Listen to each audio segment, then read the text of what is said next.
Actually, our economy is not doing well. We have fundamental problems like corruption as the first problem.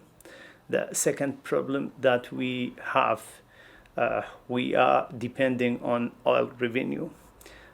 We are ignoring other sectors like agriculture, tourism, service sectors. Has affected our economy.